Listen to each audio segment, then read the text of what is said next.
आभारी आहे.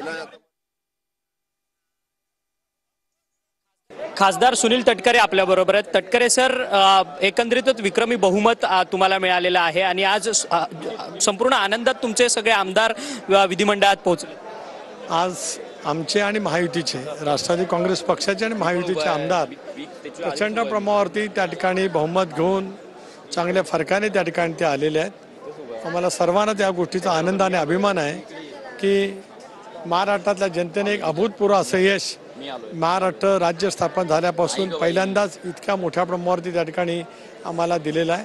स्वाभाविकपणाने आमच्या सर्वांना तो अभिमान वाटतो आहे, त्या गोष्टीचा गर्वही सुद्धा आम्हाला सर्वांनाच आहे आणि याच विधिमंडळाच्या माध्यमातून पुढचे 5 वर्ष महाराष्ट्राला अधिक प्रगतीपथावरती नेण्यासाठी महाराष्ट्राचा नावलौकिक शाहू फुले आंबेडकरांची सामाजिक समता आणि विकसित राज्य म्हणून अधिक प्रगतीपथावरती नेण्यासाठी हे भक्कमपणाचं सरकार यशस्वीपणाने वाटचाल करेल। विरोधक आज शपथ घेत नाहीयेत, तुमच्या संपूर्ण जो मॅन्डेट मिळालेला आहे तो ईव्हीएमचा मॅन्डेट आहे, अशा पद्धतीच्या प्रतिक्रिया ते देतात। लोकसभेच्या वेळेला त्यांना कौल मिळाला तो त्यांच्या कर्तृत्वाचा कौल आणि या वेळेला आम्हाला कौल मिळाला तो ईव्हीएमचा कौल। रडी चढाव यापेक्षा दुसरं काही वर्णन करता येत नाही।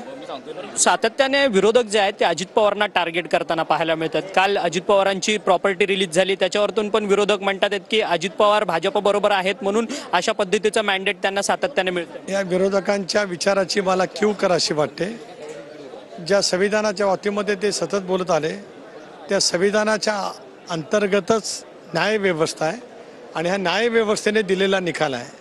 त्यामुळे आता अजितदादांच्या विरुद्ध कावकाव करणं याच्यापेक्षा काय यांच्याकडे काय उरलेलं नसल्यामुळेच अशा पैसे बेछूट आरोप त्या ठिकाणी करतायत।